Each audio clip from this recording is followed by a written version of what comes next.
Welcome to I dream. నేను మీ సురేఖ. రోజు రోజుకి కెనడా వెళ్ళి జాబ్ చేయాలి అనుకునేవారు పెరిగిపోతూనే ఉన్నారు. వారి సంఖ్య అలా అమాంతం పెరిగిపోతూ ఉంది. అయితే కెనడా వెళ్ళాలి అంటే రిక్వైర్మెంట్స్ ఏంటి, పిఆర్ ఫార్మాలిటీస్ ఏంటి అనే విషయం ఇవాళ డీటెయిల్గా తెలుసుకుందాం. ఇవాళ మనతో పాటు ఉన్నారు Excela immigration services senior consultant Bhargavi గారు. వారితో మాట్లాడదాం. హలో అండి. హలో అండి. ఎలా ఉన్నారండి?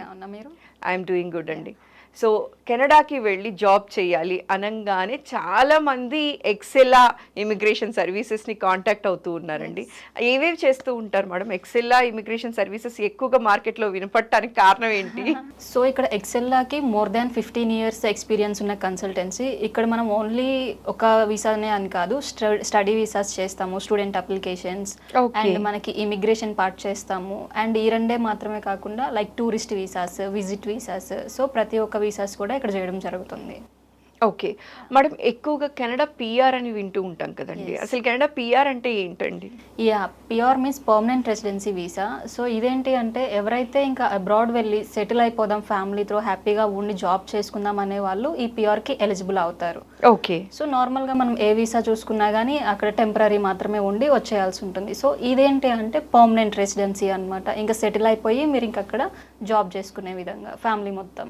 ఓకే మేడం, ఈ పిఆర్ బెనిఫిట్స్ ఏంటండి? Canada PR benefits? PR through మనకి కెనడా గవర్నమెంట్ ఇస్తున్న బెనిఫిట్స్ ఏంటి అంటే ప్రైమరీ పర్సన్గా మీరు మాత్రమే ఫుల్ టైం జాబ్ చేసుకోవడం కాదు, మీతో పాటు డిపెండెంట్గా వస్తారు కదా, వాళ్ళు కూడా ఫుల్ టైం జాబ్ చేసుకోవచ్చు. అండ్ మీరు రిలవెంట్ జాబ్ చేసుకోవాలా అంటే కాదు, ఇన్ ఎనీ ఫీల్డ్ మీరు జాబ్ చేసుకునే ఛాన్స్ మనకి కెనడా గవర్నమెంట్ అందిస్తుంది. అండ్ మీతో పాటు కిడ్స్ ఉంటారు కదా, 18 years వచ్చేంత వరకు ఫ్రీ ఎడ్యుకేషన్ మనకి కెనడా గవర్నమెంట్ అందిస్తుంది. ఓకే. అండ్ హోల్ ఫ్యామిలీకి ఫ్రీ మెడికల్స్ కూడా వస్తుంది. అండ్ వీటితో పాటు మనకి అన్ఎంప్లాయ్మెంట్ బెనిఫిట్స్ అనేది కూడా ఈ కెనడా గవర్నమెంట్ త్రూ మనం అందుకోవచ్చు. మేడం, కెనడా పిఆర్కి ఎవరెవరు అప్లై చేయొచ్చండి? అంటే ఎలాంటి వాళ్ళు ఎలిజిబుల్ అండి? ఇక్కడ ఆల్రెడీ కెనడా గవర్నమెంట్ మనకు ఒక లిమిట్ పెట్టుంది. లైక్ మనకి నెంబర్ ఆఫ్ ఇన్విటేషన్స్ ఇస్తుంది కదా అనేసి కాదు, ఎవరైతే ఎలిజిబుల్ ఉంటారో వాళ్ళని మాత్రమే అలా చేస్తుంది. సో ఇక్కడ ఏంటంటే ప్రతిదీ పాయింట్స్ బేస్డ్ ఉంటుంది. అవుట్ ఆఫ్ 100 points ఎవరికైతే 67 points వస్తాయో వాళ్ళు కెనడా పిఆర్కి ఎలిజిబుల్. ఓకే. ఈ 67 points ఏమేమి బేస్ చేసుకుని ఉంటాయి? మీ ఏజ్, మీ క్వాలిఫికేషన్, అండ్ మీకున్న వర్క్ ఎక్స్పీరియన్స్, అండ్ మీరు రాస్తున్న ఐఎల్స్. సో ఈ ప్రొఫైల్ని బట్టి మీకు 67 points ఉంటాయి. సో ఎవరైతే అవుట్ ఆఫ్ 167 మీట్ అవుతారో వాళ్ళు ఎలిజిబుల్ అవుతారు. ఓకే. బేసిక్ రిక్వైర్మెంట్స్ ఏంటండి? ఇక్కడ మినిమం ఎవరు అప్లై చేసుకోవాలి పిఆర్కి అనుకుంటే ఎవరైతే డిగ్రీ కంప్లీట్ అయిపోయి minimum 2 years experience in any field ఉన్నా కానీ కెనడా పిఆర్కి ఎలిజిబుల్ అవుతారు. లేదు మాస్టర్స్ చేసిన వాళ్ళు ఉంటారు కదా, 1 year ఎక్స్పీరియన్స్ ఉన్నా కానీ వాళ్ళు ఎలిజిబుల్ అవుతారు. మేడం, జనరలీ ఏ కంట్రీకి వెళ్ళాలి అనుకున్నా ఈ పిఆర్ ప్రాసెస్ చాలా టైం పడుతుంది, ఇయర్స్ టుగెదర్ తినేస్తుంది అంటారండి, భయపడతారు. సో మొత్తానికి మాట్లాడాలంటే ఈ కెనడా పిఆర్ ప్రాసెస్ టైం ఎంత పడుతుందండి ఓవరాల్గా కంప్లీట్ అవ్వడానికి? మాట్లాడుకుంటే ఇది మనకి 4 to 10 months పట్టొచ్చండి. Okay. Like minimum time period వచ్చేసి 4 months లో 4 months లో కూడా వచ్చినాయి ఉంటాయండి. బేస్డ్ ఆన్ ప్రొఫైల్ ఉంటుంది, క్లయింట్ ప్రొఫైల్ కావచ్చు. అండ్ ఇంకొకటి ఏంటి అంటే లైక్ కెనడా ఇమిగ్రేషన్ ఒక్కొక్క రిక్వైర్మెంట్ని బట్టి మనకి ఇన్విటేషన్స్ తీస్తూ ఉంటుంది. సో అది బేస్డ్ ఆన్ ప్రొఫైల్ అనుకోవచ్చు. ఓకే. ఐఎల్స్ అని వింటూ ఉంటాం కదండి, ఈ ఐఎల్స్ మ్యాండేటరీ అంటారా కెనడాకి వెళ్ళాలి అనుకునే వాళ్ళు? ఒకవేళ రాస్తే వీళ్ళకి ఎంత స్కోర్ మినిమం ఉండాలండి? మ్యాండేటరీ, ఎందుకంటే ఇప్పుడు మనకి లాంగ్వేజ్ అనేది ఇప్పుడు మనం అదర్ కంట్రీ వెళ్తున్నాం కాబట్టి మినిమం ఇంగ్లీష్ అయితే వచ్చి ఉండాలి. సో అందు పర్పస్ ఐఎల్స్. ఇదేంటంటే ఒక ప్రొఫిషియన్సీ టెస్ట్. ఓన్లీ ఐఎల్సా అంటే కాదు, ఇప్పుడు మనకి రీసెంట్గా సెల్పిప్ కూడా రాయొచ్చు అండ్ పీటీఈ కోర్ కూడా రాయొచ్చు అనేది వచ్చింది. సో దీనికి తగ్గట్టుగా మేము ట్రైనింగ్ ప్రొవైడ్ చేస్తాం, సపరేట్ ట్రైనర్స్ ఉన్నారు మనకి. ఓకే. సో ఎవరైతే ఓన్లీ ఐఎల్స్ గురించి భయపడి ప్రాసెస్ ఆపుకునే వాళ్ళు నేను చాలా మందిని కూడా చూశాను. సో వాళ్ళ గురించి ఏంటి అంటే సపరేట్ ట్రైనర్స్ ఉన్నారు. మీ డైలీ బిజీ లైఫ్లో 1 hour ఇస్తే సరిపోతుంది. ఓకే మేడం, ఇంకొకటి ఏంటి అంటే ఎక్స్ప్రెస్ ఎంట్రీ పూల్ అని చెప్పి ఎక్కువ వింటున్నామండి. ఏంటండి అసలు ఇది ఎక్స్ప్రెస్ ఎంట్రీ పూల్ అంటే? లైక్ ఈ ఎక్స్ప్రెస్ ఎంట్రీ ఏంటి అంటే ఆన్లైన్ అప్లికేషన్ సిస్టమ్ అనమాట.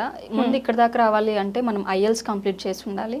అండ్ దీంతో పాటు మనం చదివిన బ్యాచిలర్స్ కావచ్చు, మాస్టర్స్ కావచ్చు, ఆ యూనివర్సిటీ అనేది కెనడా గవర్నమెంట్ వాళ్ళు చెక్ చేస్తారు.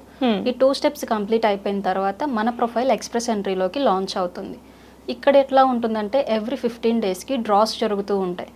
లైక్ మనకు వచ్చిన పాయింట్స్ ఉంటాయి కదా, దాన్నే మనం సిఆర్ఎస్ పాయింట్స్ అంటాం, కాంప్రహెన్సివ్ ర్యాంకింగ్ సిస్టమ్ అని అంటాము. సో మనకు వచ్చిన CRS points and Canada government పెట్టిన కట్ ఆఫ్ పాయింట్స్ ఉంటాయి కదా, ఆ రెండు కనుక మీట్ అవుతున్నాయి అనుకుంటే మనకి కెనడా గవర్నమెంట్ నుండి ఇన్విటేషన్ వస్తుంది. సో టోటల్లీ ఈ ఎక్స్ప్రెస్ ఎంట్రీలో మనకి 2 టైప్స్ ఉంటుంది. Like one is FSW and another one is PNP. FSW means federal skilled worker. In case మనకి ఇన్విటేషన్ అనేది FSW ప్రోగ్రామ్ నుండి వస్తే డైరెక్ట్గా డే 1 నుండి మనం నచ్చిన ప్రోవెన్లో ల్యాండ్ అయిపోయి జాబ్ చేసుకోవచ్చు.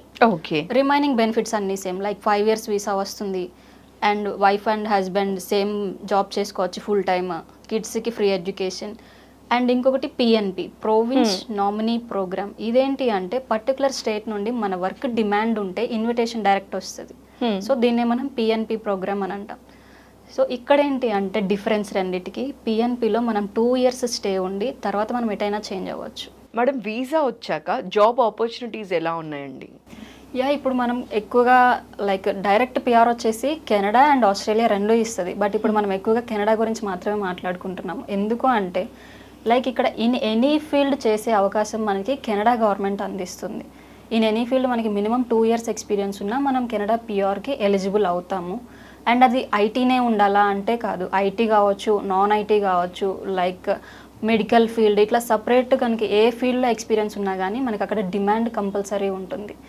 అండ్ ఈ డిమాండ్ మనం తెలుసుకోవాలి అనుకుంటే ఫస్ట్ స్టేజ్లోనే తెలుసుకోవచ్చు. అసెస్మెంట్ ఫామ్ ఉంటుంది, ఎలిజిబిలిటీలోనే మనకి NOC కోడ్ అని ఉంటుంది, నాక్ కోడ్, 5 digit కోడ్. అది తెలిస్తే అసలు మనకి ఎంత డిమాండ్ ఉందనేది మనకి ఇనిషియల్ స్టేజ్లో తెలుస్తుంది. మేడం ఒక్కసారి వీసా వచ్చిన తర్వాత ఫ్యామిలీ ఒకటేసారి వెళ్ళొచ్చా అండి కెనడాకి? వెళ్ళొచ్చు. ఓకే. లైక్ ఈ PR ఏంటి అంటే టోటల్లీ ఫ్యామిలీ మొత్తానికే అనమాట. వైఫ్, హస్బెండ్ అండ్ కిడ్స్ వస్తారు. ప్రైమరీ పర్సన్ ఏంటి అంటే మనకి PR వచ్చిన తర్వాత మనకి కెనడా గవర్నమెంట్ టైం ఇస్తుంది. లైక్ 8 to 10 months వరకు టైం ఇస్తుంది. ఆ టైం పీరియడ్ వరకు వాళ్ళు అక్కడ ల్యాండ్ అవ్వాలి, ప్రైమరీ పర్సన్. అండ్ డిపెండెంట్ వచ్చేసి అది వాళ్ళ చాయిస్. ఓకే. తీసుకువెళ్ళాలి అనుకుంటే ఇనిషియల్గా తీసుకువెళ్ళొచ్చు, లేదు అనుకుంటే వాళ్ళు సెటిల్ అయిన తర్వాత అయినా తీసుకువెళ్ళొచ్చు. మేడం ఒకవేళ డిపెండెంట్కి ఎక్స్పీరియన్స్ ఏది లేదు అనుకోండి, వాళ్ళు కూడా PRకి అప్లై చేయొచ్చు? చేయొచ్చు. ఇద్దరు లైక్ స్పౌస్ కావచ్చు, ప్రైమరీ పర్సన్ కావచ్చు, ఇద్దరిలో ఎవరి ప్రొఫైల్ బాగుంటే, లైక్ బాగుంది ఇన్ ది సెన్స్ మనకి ప్రొఫైల్ పాయింట్స్ ఉంటాయి కదా, ఎవరికైతే బెటర్ పాయింట్స్ వస్తున్నాయో వాళ్ళు ప్రైమరీ ఉంటారు, రిమైనింగ్ వాళ్ళు డిపెండెంట్గా వెళ్తారు లైక్ ప్రైమరీ పర్సన్కి. సో ఇక్కడ డిపెండెంట్ ఏంటి అంటే అసలుకి వాళ్ళు క్వాలిఫికేషన్ కానీ ఎక్స్పీరియన్స్ ఉండాలి అనేది ఏమి ఉండదు. లైక్ వాళ్ళు IELTS రాస్తే ఏంటి అంటే ప్రైమరీ పర్సన్కి సపోర్ట్ పెరుగుతుంది, లైక్ పాయింట్స్ యాడ్ అవుతాయి. సో అది మాత్రమే చేంజ్ ఇక్కడ. IELTS మ్యాండేటరీనా డిపెండెంట్ అంటే అంతేం కాదు. ఓకే.